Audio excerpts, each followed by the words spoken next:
All right, welcome back to the MTG Brewery, everyone, and thank you for joining us. We are on day 3 of spoilers today for the Furnace set. This is a standard legal Magic set, and we're going to be spoiling it and sort of talking about the cards that we like in it.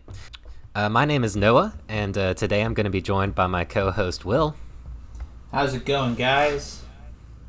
Hey, buddy. Thank you for helping me out today. We have some cool cards today. We're going to start with the rares and mythics first, and I'm also going to throw some of these to Will to start off with. So why don't we just hop straight in? And the first card we're going to talk about today is Acolyte of the Great Circle. Will, why don't you go ahead and just start us off with this one? Okay, great. So here we have a rare card called Acolyte of the Great Circle. It's Cycle. My bad. That's 3 and a green. Oh. What's up? Oh no, I also said circle, so my bad as well. We don't. I mean, these are new cards to us. What can we be expected to do? So yes, that's 3 and a green for Acolyte of the Great Cycle. It's a creature, a human, ogre, warlock. A lot of creature types with Death Touch. And it has a tap ability that you can tap it whenever a creature you control enters the battlefield this turn. If it didn't enter the battlefield from your graveyard, you may sacrifice it. If you do, return target creature card in your graveyard with mana value equal to 1+ the sacrificed creature's mana value to the battlefield. And it's a 2/3. So that's quite a bit of text that I'm doing my best to decipher right now. Noah, how about you tell me what you think of it really quick while I synthesize? Yeah, definitely. This card is sort of a birthing pod for your graveyard, with some drawbacks. It's a creature, so unlike birthing pod, it can't tap the turn it comes into play. And the other big downside, of course, is that you have to have the creatures in your graveyard. So it's a couple more hoops to jump through. So I'm pulling up the card now to make sure I'm not wrong about this, but it's kind of like Fiend Artisan in a way. But that looks through your library. Okay, so it's like Fiend Artisan for your graveyard, where it's like a birthing pod for a different zone. Yeah, Fiend Artisan, you have to pay a bunch of mana to tap. This taps for free. That's true. Is another big thing there. So, yeah, I think there's a lot of hoops to jump through for this card to make it good. I don't know in Standard if there's anything this is really great at doing right now. Probably more of a commander card. Will, can you think of any commander applications? As like the resident Golgari guy, it's really hard to evaluate this because there's a bunch of cards that do similar things. There's like Hell's Caretaker and a bunch of others that I can't think of off the top of my head what they're called, but it's kind of this thing in Magic that you can really tell this with prices. That there's cards that do something the best, and then there's a bunch of cards that do something, well, but not good enough. And it's going to be hard for me to tell without playing if this is a card that does reanimation the best. It's got to, without boots or some sort of haste, it's got to make a whole cycle around the table before it has any kind of impact. But it seems pretty strong. It means like late game you can play Llanowar Elves and get back your bomb. You know what I mean? For free, basically. Well, you still have to go up the pod chain, right? Because it still has to be 1+ the creature's mana value. Oh, yeah, I forgot about... Okay, so maybe this is bad. Maybe unless you build a deck around it. Like, I don't think you can just play this for value with that clause attached. Yeah, it seems like a ton of hoops to jump through. The one cool thing I'll say about this is once it taps, any creature that enters the battlefield this turn, you can sacrifice as long as it didn't come from your graveyard. So, the one thing about Birthing Pod is you have to find ways to untap it to get that ability multiple times in a turn. This, once you tap it, it's just a clause for the turn, which is kind of cool. But that's true. And you can kind of set up your pod that way. You can, because then you tap it, you haven't spent any mana, and then you can, cast a spell with your mana, and maybe that's the one link you're missing to get the pod going. Yeah. So who knows? Yeah, I'm probably willing to say this card isn't great, but, in very specific decks, it probably does some cool stuff, but, yeah, I don't know. It's a little awkward. Yeah, you think we can move on? Yeah, sure. Awesome. I'll go ahead and take this one. This is Eye of the Void. It's the third in the Eye cycle that we've seen. This is the black one. Once again, a very prohibitive casting cost at 5 black, black, black, black, so 9 mana total. Gets you a legendary creature, Elemental Avatar. It's a 7/6, and it is a mythic rare. It has flying and then an ability. When Eye of the Void enters the battlefield, each opponent chooses both, and you choose one. And your two options are sacrifice half your permanents rounded up, or lose half your life rounded up. So I think this card, once again, sort of like the other Eyes, you're probably not playing this fairly. You're probably finding some way to cheat this out. You know, either you're sneak attacking it, or you're reanimating it, or you're doing both. But once this thing does hit the battlefield, it I assume you lose half your life unless you're heavily into aristocrats, and for some reason sacrificing half your permanents is a good thing for you. Presumably you lose half your life, but that's probably okay, because once your opponents lose half their life and sack half their permanents, you've gotten so far ahead through that exchange. I think that's definitely worth it. Also notable, you sacrifice half your permanents. It doesn't say non-land, so this can hit someone's mana base, which is kind of gross. So I think this card potentially is very good in a Reanimator shell, especially in Commander, where you're probably gonna 20 for 1 the board when this hits the battlefield. I think that this is the best Eye that we've seen so far. I didn't get to talk about the blue Eye with you guys, but the fact it was pretty bad.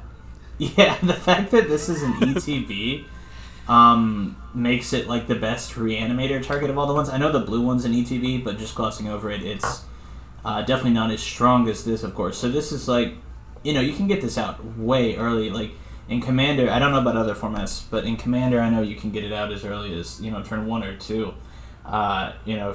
If you discard Reanimate, easy as that. And I know this is probably not the best case for this card, but yeah, this is the green player in me is this would just wreck a draw-go control player whose only permanence is their lands, and so that's kind of making me giddy just thinking about. I always love sticking it to those guys. But yeah, it's very powerful, and it's recurable. So if you play this, you sack it somehow, and you bring it back again. If I understand correctly, you can't go below 1, but your opponents can keep sacking permanents. So yeah, I think this is a really. Of course, it has a very prohibitive cost, and I don't think you're playing it fairly like the rest of the cycle. But I think, is there any reanimation in Standard? I don't know off the top of my head. The main Standard deck I actually play is a Reanimator deck. The best Reanimator spells you can play in Standard right now is Return Upon the Tide, which if you foretell it costs 4 mana. And I think right now my primary Reanimator target is Velomachus Lorehold, and I think this is definitely better. This is better than that. Yeah. The one funny thing I will say about what you said about cheating this out turn 1, I think this is actually not as good turn 1 as it is turn 5. No, obviously there's not. Yeah. It's really funny to think about cheating this out turn 1, and your opponents don't have to sacrifice any permanents. Or maybe they just sack a land, and then you basically just play a Commander game where you start at 20 life. Yeah. Which is... I mean, that's a big impact on the board, but and you have a 7/6 though. So and you have a 7/6. Yeah. It's just funny to think about that sacrificing their permanents wouldn't be an issue if you cheat this out super early. I'm gonna say something, and you might have to cut this out. I am very sorry. I hope you don't.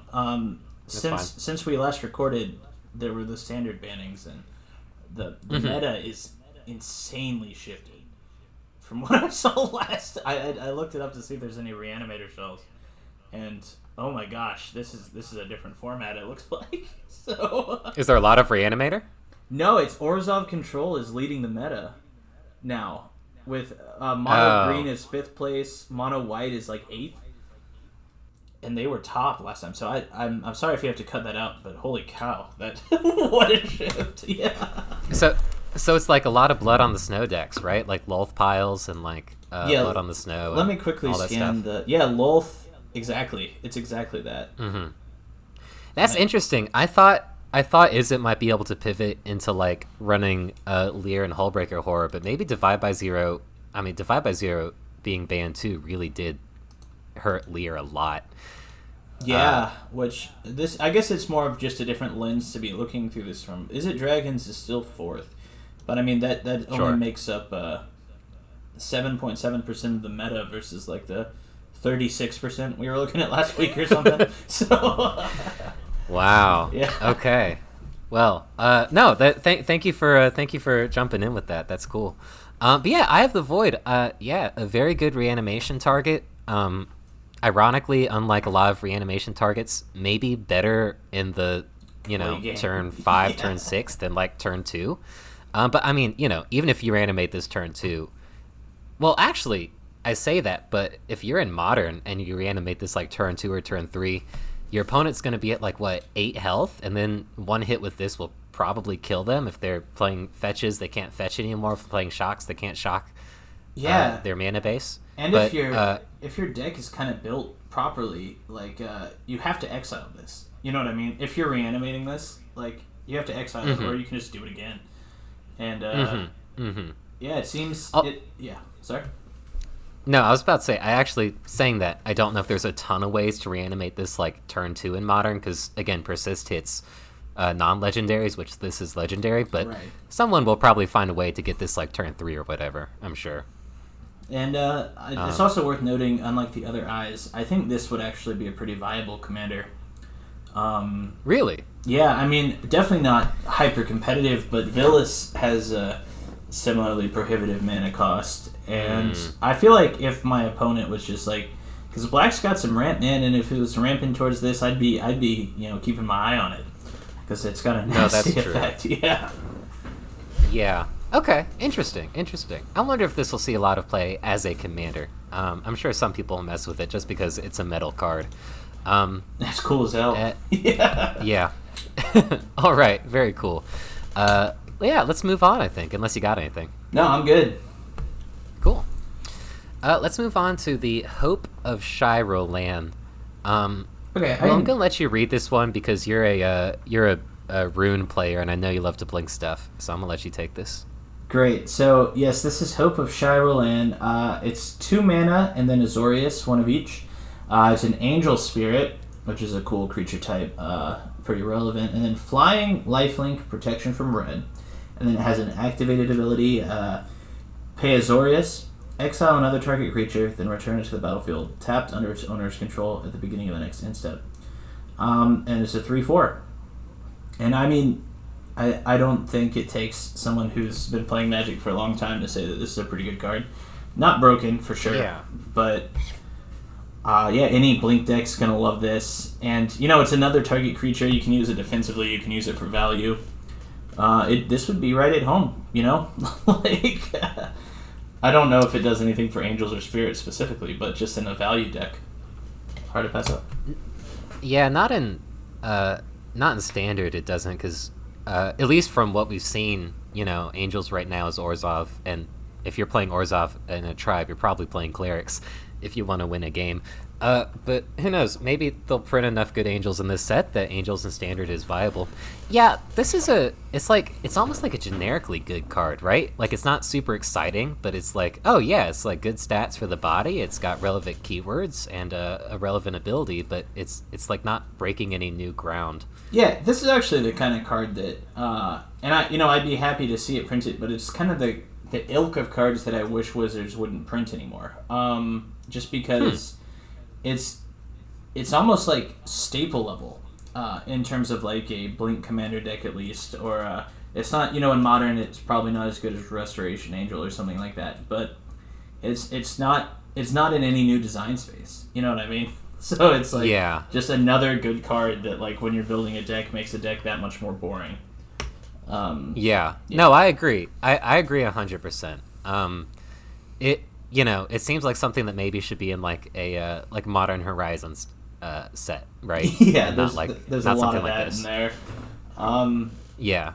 But I mean, in terms of Standard, just to quickly, does this do anything in Standard? Like, we know it's great in Commander.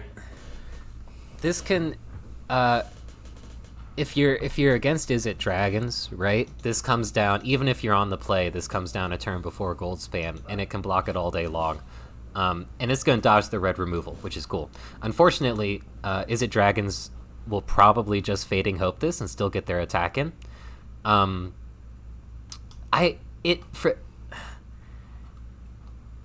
I think this probably still loses to Blood on the Snow, right? As we were just talking about. Actually, I say that, but if you play this and untap with it, it can exile itself. So it dodges Blood on the Snow, it dodges Meat Hook Massacre. It can dodge its own removal, or not its own removal, but can dodge removal pointed at it. So this might have a chance in Standard. That's a really good point. I'm wondering now. I'm kind of, as we mentioned earlier, there's been a bit of a meta shakeup since we last recorded. Is there enough good ETBs that this and Glorious Protector could kind of spawn an archetype of its own? I wonder. Because you're right. Like, with enough setup, it can dodge the best board wipes in the format. There's some gross stuff this can blink, even in Standard. I mean, if you blink a Skyclave Apparition, you're so far ahead at that point. This can blink... still in white, Brutal Cathar, which is basically another Skyclave Apparition, but they get their creature back. I don't know. I think this definitely has a chance to see play in Standard. Now that Divide by Zero is gone, it dodges a lot of the removal in blue-red, which is super relevant. But I think it still has a pretty big weakness in Orzhov colors, because I think it's... You have to hold up a ton of mana, which maybe you already want to do, but it's slightly awkward for that. But yeah, it's a generically good card. Yeah. Awesome. Let's move on. This is a card that I'm going to read, and it makes me sad. I just broke apart my Quain the Rabbit Johnson EDH deck, but let's read it. All right, this is Seal of the Furnace. It is 4 and Azorius, so 6 mana total, for an enchantment at Mythic Rare. When you cast Seal of the Furnace, you may have it enter the battlefield under target player's control. Creatures can't attack you or planeswalkers you control, and then artifacts, creatures, and planeswalkers you control can't attack and lose all abilities. This card is pretty good. I think it probably won't see play in Standard, but I think it'll see a ton of play in Commander. So against certain decks, this can just lock them out. So if you play it on yourself, no one can attack you. Obviously, you can't attack either, but in these colors, you probably don't want to attack. You're probably not playing a ton of creatures if you're playing a card like this, and shutting down all your creatures and isn't that bad in a if you're running a card like this. Obviously, it's going to shut down your commander too, but I think you play this at a point where you've gotten whatever you need out of your commander and you're okay dropping this. And what you're going to do is you're going to sit behind a wall and you're going to build up a ton of value, and you're going to counter anything that has a chance of combo killing you. And then you're going to let people kill each other, and once the dust has cleared, you're going to find some way to deal with this if you need to deal with it to get to your win con. Or you're just going to cast Approach of the Seventh Sun or something like that. And of course, if there's a player on the board who's built up a massive board state and you just need to shut them down, if you don't have the counters in hand to shut down whatever degenerate stuff they're doing, you can just play this and suddenly their creatures lose all their abilities. So it could shut down Yarok if Yarok's giving you trouble, or whatever possible commander could be giving you trouble on the board. So I think this does a ton. Obviously 6 mana is a lot, but for what you get out of this, in the right decks, this is just going to allow you to accrue so much value and not worry about dying through a lot of the ways you might normally die through. At least in, I don't play CEDH, but even in, competitive casual formats, this is pretty good. Will, what do you think? I have a lot to say about this. So maybe it's my own play style and my distaste for white and blue, but the second I fully understood this, I'm sweating. And do you remember? Oh my gosh, I cannot think of the name now. It's a 6 mana artifact from the Immortal Sun. It's called the Immortal Sun from Ixalan. I was not playing it around that time. I've heard the name of that card, but I don't know what it does. Okay, well, off the top of my head. It's kind of different in what it does, and I'll share, or I'll spare the explanation on what it does. But I feel like this is potentially format warping in Standard. I think that just kind of looking at the lists here, if there's a deck that, maybe it has some of the enchantments you tap from this set, and it just ramps all the way up to 6 mana as quick as possible and puts this on some decks, I think they just scoop. I think that there's, mono green aggro, mono white aggro. Like, yeah, maybe there's some sideboard answers that they could learn to play for this, but I don't see, like, this seems like an easy game 1 win. You know what I mean? And that's in Standard. I think that's format warping potentially, or it could be bad. It's very hard. Something with a cost like this, it's hard to say for sure. But in Commander, like what you said, this could be great in a Zedru deck. This could be great in a Feldigriff deck where you just need to buy some time. It seems really, really strong, and it's really cool that it has applications under your control and your opponent's control. So it's like it's flexible too, and I even think in EDH, like, I run decks that don't like legitimately scoop to this, but would have a very tough time answering this. So it's now, yeah. So, in EDH, are you worried if this gets played on you, or are you worried if this gets played on your opponent? I'm 100% worried this gets played on me. Yeah? Okay. That makes a lot of sense. I mean, you have to be running very specific types of removal to get rid of this, right? Because it shuts down your Reclamation Sage. Your Reclamation Sage is not going to do anything. You need, like, a Disenchant, which is, I think in best of 3 in Standard, I don't think this does anything. I think it is pretty easy to get around, right? If it is format warping, if we do see that, I think we might see green decks run something like you come upon a Cursed Idol. That's like a modal spell. It can destroy artifacts and enchantments. It can also venture into the dungeon and ramp you. So it's possible we might see cards like that get added to the sideboard. I think in best of 1, this could be kind of annoying, but I don't know. I've seen cards like this in best of 1, and I just die trying to get to them. Either I can't ramp to them in time, or although this functions similarly to a sweeper in best of 1, and even better than a sweeper because it shuts down your opponent's creature lands. I know Faceless Haven is gone now, but oh my gosh, it'll shut down your opponent's creature lands. So it's better than a sweeper in some cases, if you play it, on either you or your opponent. Isn't this just better than a sweeper in a vacuum in a way? Like, of course, if it gets blown up, like, oh, you're sad. But it's like, what's the Modern Horizons 2 card, I think, that's like Out of Time or whatever, that phases everything out? Oh yeah. Like, if you can't answer that, that's better than wrathing the board, because nothing's in the graveyard. You don't get any death triggers. You don't, in Commander, you don't get your commander back. So, like, yeah. I mean, it's a toss-up. It's not better than a sweeper if they can get rid of it, because then they get rid of it and then they beat you to death. But if it sticks around, it's obviously... I mean, even if you get 1 turn after you play this, I think it's done enough that if you're in control, you're in a pretty good spot, I think if you've built your deck right, if you have, unless you're flooding out horribly or something, I think you're probably in a decent place. So yeah, I think probably mostly we'll see it played in Commander. I guess there's a chance it could see other formats, maybe some Standard play, but yeah, I think mostly a Commander card. Yeah, but very powerful once it hits the board. And flexible. Very powerful. I think that flexible. Yeah, very cool.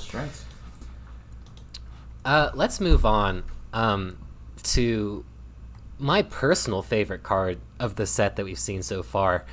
This is Portal Angel. Let's just go back and forth. I'll let you read this one off because I've stared at this card a ton already. Sweet. So this is Portal Angel. 2 blue, blue, blue. That's 3 blue pips. Is a mythic rare angel wizard creature with flash and flying, and when it enters the battlefield, exile target creature, then return it to the battlefield tapped under target player's control. So this card is a card that reminds me about a lot of other cards. It reminds me of Restoration Angel, and it reminds me of Brazen Borrower. With those stats, its abilities, and like its function. I think at first I looked at this and I was like, this is really unplayable, and it's a worse Restoration Angel. But then when I just read it, I realized that it's target creature, so it can be your opponent's creature. So now that makes it a lot harder to evaluate for me. Well, yeah, it's an instant speed control magic on a stick, right? Because you get your opponent's creature. Then return it tapped under. Oh. Ew. For some reason I was thinking it was the player you targeted. That's why this thing is dirty. I mean, hate this. It's just it's just so much it's so much value. And 3 blue pips. I hate this. This is so gross. No. It's so much value. I mean, instant speed already, if you have an instant speed control magic, even if it's 5 mana, 3 of them blue, that's a fine card. But it gets you a 3/1, and it's so much more flexible than control magic because you can reset your own ETBs, you can steal your opponent's ETBs, or their creatures.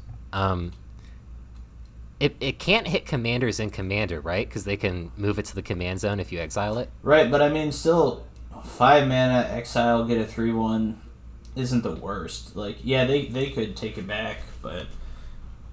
I mean, that's 1 more mana for Ravenous Chupacabra at instant speed. Yeah. If you're playing it that way in Commander. And then if you're in a deck that can manipulate blinking it, jeez. Yeah, maybe they should have tacked if cast onto this, right? Enters the battlefield if cast.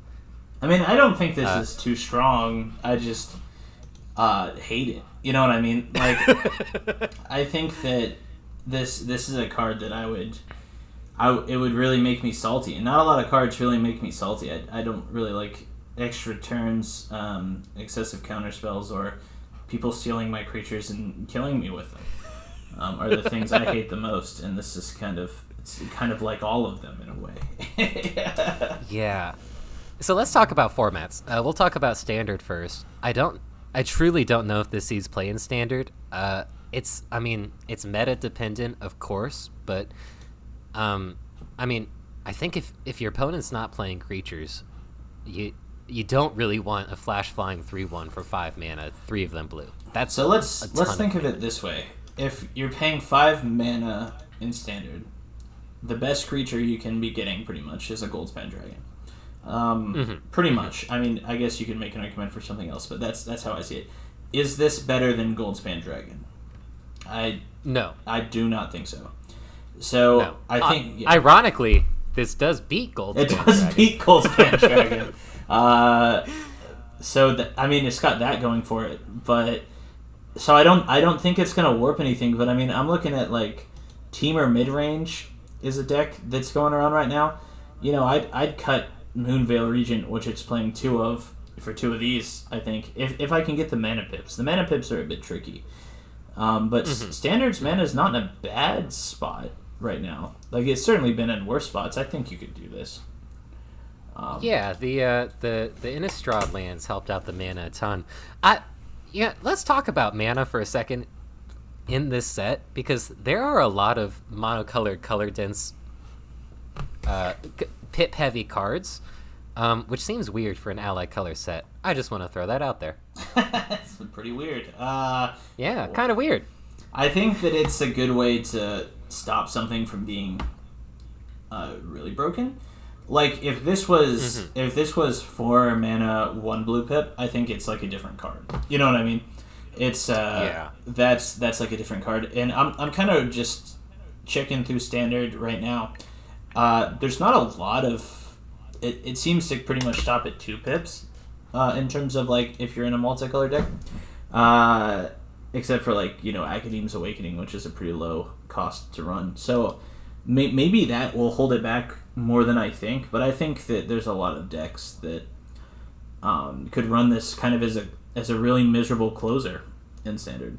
Yeah, I think if it shows up in Standard, it's probably going to be as a sideboard piece, maybe, if you're up against mid-range and you're not control, but you can also hit this mana cost. Or, I guess if the Blink deck really takes off in Standard, we'll probably see this on the top end. But this with Hope of Shire Roland, not fun. Not fun at all. Yeah. That's true. That is very gross. It seems like if you have this and Hope of Shire Roland, you're already ahead, though, right? Yeah, probably. And they're both angels, so maybe there is some, Azorius or Esper Angels deck that comes out of this. I'd be shocked to see this show up in a 3-color list in Standard. Yeah. But maybe not. Let's talk about Commander. Would you play this in Commander? That's kind of a nuanced question, because I don't know if you remember, but the time that I had Agent of Treachery without a win con, and it was... Will, I've never forgotten. so like, is this good in Commander? Oh, yeah. Would I play this? No, I wouldn't. So people would. People we know would, Yeah, absolutely. Yeah, no, I think that's fair. I just really like this card because it's a ton of value. I do think the mana cost is a little prohibitive. But yeah, I just think it's a super cool card. It's the type of card I would play, but it's hard for me to tell how good it is just because, if your opponent's on control, this does nothing. So, yeah, that's a good point. We'll it is only creature, where like Agent of Treachery being 7 mana though is any permanent, even lands. So. Awesome. Well, yeah, we can move on. I think we've talked about this card enough, but it's got a lot going for it. Very flexible as well. Let's pull up all the commons and uncommons we got today. I don't think that aren't lands, I should say. I don't think we're going to talk about too many of these. I'm just going to run through some of them very quickly. Might of the Ancients is an aura. It's basically a fixed rancor at common. I think they might have fixed it slightly too much. I don't know how... I think this is probably backbreaking and limited, but besides that, I don't know how much play this sees in anything that's not limited. It can grant trample and +2/+0 just like Rancor, and it can come back from your graveyard, but all these things cost you a green mana, so it's much less smooth than Rancor. Wings of the Captor, definitely a limited piece, just an aura that gives you flying and lifelink in black. In limited, if you're, it seems like black and red wants to deal a lot of damage to itself, so this is just going to help you recoup some life. And this is also going to block cards like Hope of Shire Land. Back Alley Comedian, another limited piece. It's actually, I like the flavor of this one a lot, so I'm going to go ahead and read it out. It's 2 and a black-red for a 4/3 Imp Peasant. It's uncommon. You can tap it. Black Alley Comedian deals 2 damage to you and 4 damage to any target. Then target opponent gains control of it. So I think in limited, you're only really going to use this probably as reach to close out a game. Maybe if they have a big creature on the board and you don't. Of course, if you don't, the problem is they're going to just beat you to death with your own Black Alley Comedian. So you're probably only using this as reach in the late game to finish out a game. But it's an enabler for a lot of the self-harm Rakdos shell we've seen. No, yeah, that's true. It does enable stuff pretty well. The problem is, can you survive its enabling that stuff? And, obviously we've never played this limited environment, so we have yet to see if that's doable. Here's a card we can talk about for a second. This is Manipulate the Doll. It costs 1 hybrid mana, black-red. It's a sorcery, and it's common. Choose one. Manipulate the doll deals 2 damage to target creature or planeswalker, or draw a card and lose 1 life. So I think this has a chance to see play in Standard for sure. I've been trying to build Standard Burn, and it hasn't quite gotten me to where I want to go.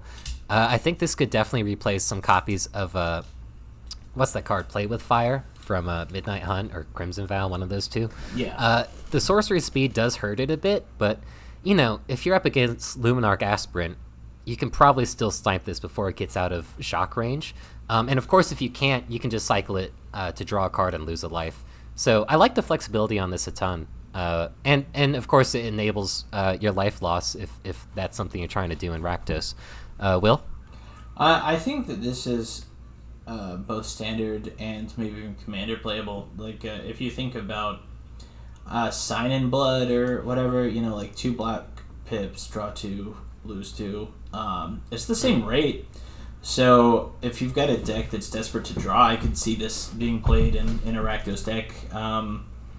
That being said, I would rather draw 2 for 2 mana than 1 for 1 mana, but it also has that modal thing that, I don't know, if you're worried about a player and they've got a Birds of Paradise, So I think it's pretty good. It's good in its simplicity. Creepy art. Yeah. But good. It is creepy art. Yeah, no, that's a good point. Yeah, I think this could see some play. I don't think there's a ton to talk about, but it's a decent card. Yeah. We'll move on to Stone Moss Cultivator. This is actually a card I am kind of excited to talk about.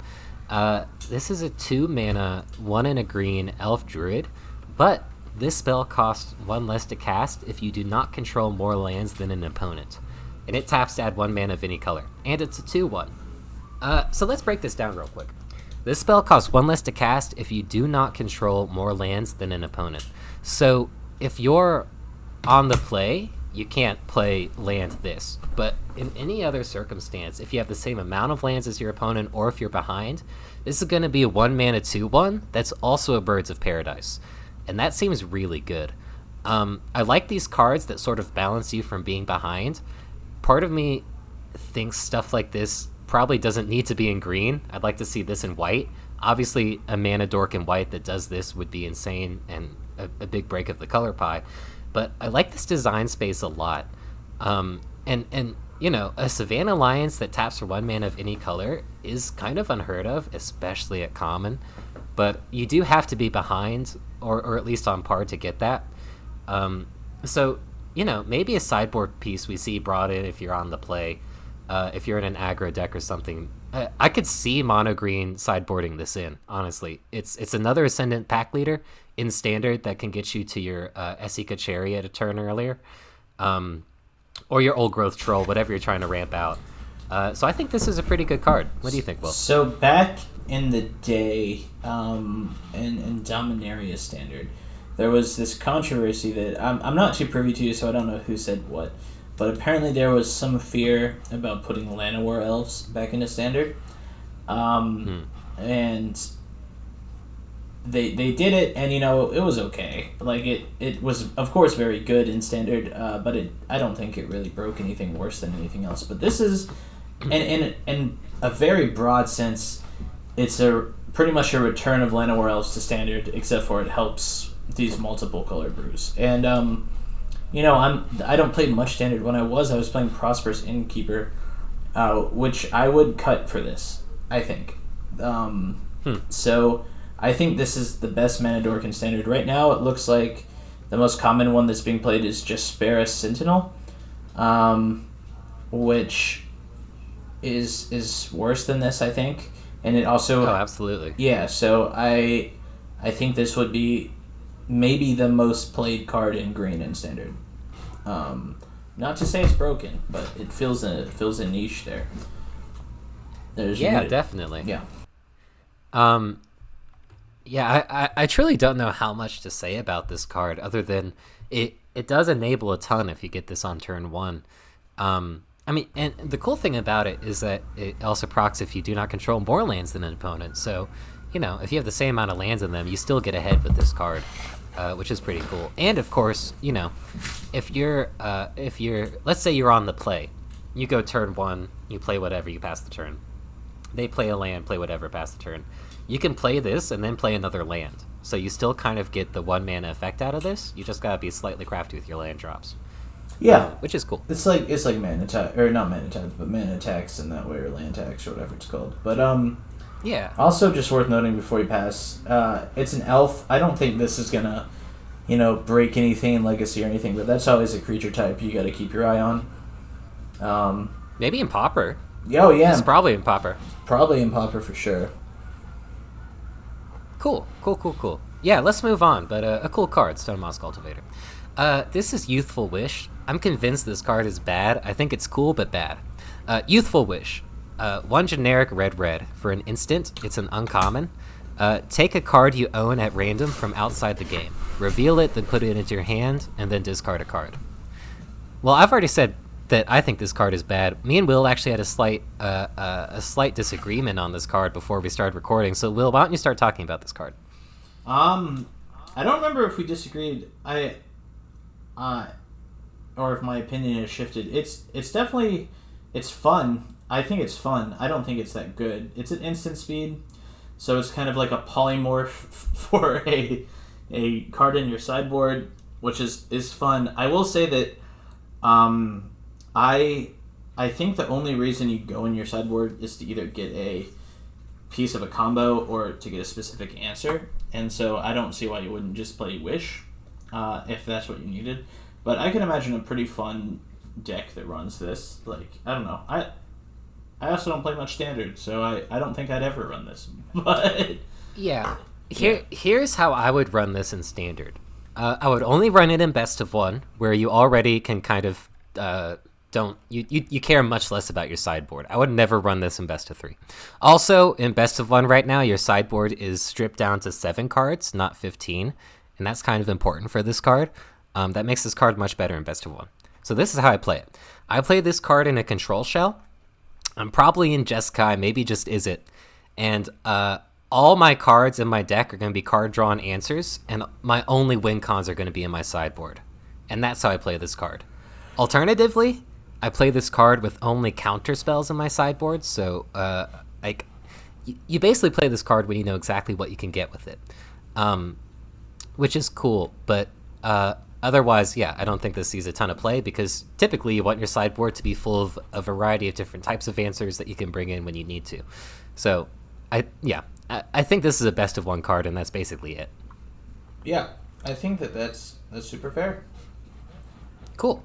All right, let's move on. Will, why don't you read this card, Tazir City's Witness? Okay, Tazir City's Witness. It's 2 generic, legendary artifact creature insect. It has haste. When Tazir City Witness attacks, exile the top card of each player's library. Then you can pay 1 and tap it. Until the end of turn, you may play a card exiled with Tazir City's Witness, and you may spend mana as though it were mana of any color casted, and it's a 1/1. So this is kind of like a mixture of Bomat Courier and Atali, is how I'm looking at this. Yeah, it's like uncommon, which is fun. Yeah, it's probably just meant for commander players, right? Because it's probably pretty hard to get in with a 1/1 haster on turn 2 in a normal format. It could be like a really desperate way for a red shell to draw cards. Like Bomat Courier was good because you start on turn 1, and you can kind of like shock or bolt whatever stands in your way. But red decks, if they're popping off, run out of cards fast, so I wouldn't put it past it. It does have to untap to, use just one of the cards. So it's okay. It would be fun in Commander, and that is always a fun effect. Like Atali, printed into the ground, but it's one of the cards I think of when I think of the format. So a little one is okay. Yeah, for sure. And then there's mid spellcaster that procs off of you exiling cards, and it just gets a power boost, and it's a common. You don't have to talk about it very much. It's a limited piece. Yeah. So let's move on to the lands that we got today. We got an uncommon land cycle, and then we got sort of a strict upgrade on Evolving Wilds. Let's talk about that one first. Abandoned District. This is the Evolving Wilds upgrade. It's a common land. You can tap to sacrifice Abandoned District to search your library for a basic land card, put it onto the battlefield tapped, and then shuffle your library. When that land enters the battlefield, you may discard a card. If you do, untap it. And then we're going to move straight into the land cycle because they're very similar, you'll see. This is Sindul, Lair of the Vex. It's an island swamp, and it's uncommon, so it can tap to add Dimir mana, or 1 blue or 1 black, I should say. Sindul, Lair of the Vex, enters the battlefield tapped. Discard a card, untap Sinduel Lair of the Vex. Activate this ability only once each turn. And we got one of these for each of the ally color combinations. So there's a Gruul one, a Azorius one, a Rakdos one, and a Selesnya one. Will, what do you think about these?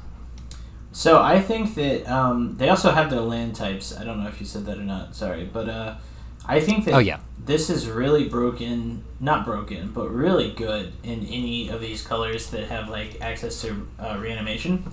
So that would be pretty much everything but the Gruul land, and even the Gruul land. Like I put Shelter Thickets, which is the cycling land, in a lot of my decks just because it's fetchable. So something fetchable with 2 types is a good card. I think I'll play the Snowlands. I am on like a bigger budget than probably some players are, but I think the fact that you can discard a card and untap this is like, oh, let me go fetch out a dual land, basically, and then put my reanimation target in my graveyard. Pretty good. Yeah, that's a very powerful and convenient way to play these lands, right? I agree that typically, if you're in Standard or something, you're gonna or any sort of format that's not Commander, you're gonna want to play these probably so you can get value off the discarding them. So I think the Rakdos one and the Dimir one will probably see play for those reasons. Maybe the Azorius. I'm just thinking about in Standard, there's a lot of cards like a Faithful Mending that, or a Memory Deluge that you can flash back from your graveyard, things that you feel okay discarding as well. So you can untap the land and get a little bit of value that way. Otherwise, I think these are sort of comparable to the Ravnica bounce lands, in that, Ravnica bounce lands are better in most decks once you get them down, but if you can profit off the discard, these lands are pretty good. And it says once per turn, so you can do this on your opponent's turn as well. I think the Rakdos one could see play just because how well it enables Madness, right? Yeah, that's true. I think that they're the only one that I think is not going to be played in some sort of unfair way is the Gruul one. I could be forgetting about a card or two, but I think that especially in Standard, like if you're in only those colors, you probably need all the cards you got. Like it's a little harder to refill as reliably, and there's a little less to manipulate from the graveyard in those colors. So other than that, though, it seems like you could them being fetchable is a huge plus, and you can get some real fun bonuses from them, which is what you want in lands these days. Yeah, definitely. It also kind of makes, if you're going up against Control or something with a lot of removal, it just makes the math on what they could have so much more difficult to plan out. I don't think these are going to see play in Modern, but if you are in Modern, and someone has 1 blue mana open, and like Jewel of the Raelia, which is the Azorius one of these, or Sinduel Lair of the Vex, which is the blue-black one of these, 1 blue mana open and one of these could represent Counterspell, right? Could represent Heartless Act. Well, you already have 1 mana removal, whatever. But yeah, if you're tapped out, right? If you have one of the black one of these, it could represent Fatal Push, right? Your opponent doesn't know, so it makes it. It just makes the math on what you have to play around that much more difficult. But I balanced, of course, by the fact that your opponent has to discard a card. So if they are going to Fatal Push something, they're 2 for 1ing themselves. But as we've seen already in Modern, sometimes 2 for 1ing yourselves is very good, like with Solitude or Grief or something. All right, I thought of how to break the Gruul one. Break being used in quotes here, but I think this is a little bit before your time. But there's a card called Nullhide Ferox, which is a green mythic with a lot of text, but it from Guilds of Ravnica, I believe. But it also has a clause at the end. An opponent controls. Dang it. Alright, I'm going back to the drawing board. I'm going to figure out how to beat this in Gruul. Okay. There's some niche stuff outside of Reanimator you can do. If you're in Modern and you need 1 more card type in your graveyard to proc a Dragon's Rage Channeler, this does that for you. If you need 1 more card in your graveyard to proc a Drown in the Loch, this does that for you. That's true. So there's Or actually, I think Drown the Lock is only on your opponent's cards in your opponent's yard, so it wouldn't do that. I lied. But Dragon Rage Channeler, this would work for. Luris is huge in Modern, so anything you discard, you might be able to get back with Luris later. And, Tarmogoyf, stuff like that, too, that cares about different types of cards in the yard this can use to give a buff to. But typically speaking, you want to play your cards, not discard them. So, yeah, I think you only really use these in constructed formats if you can get value off that. But, I mean, in Commander, they're just strictly better guild gates, and I think you probably play these over temples, too, right?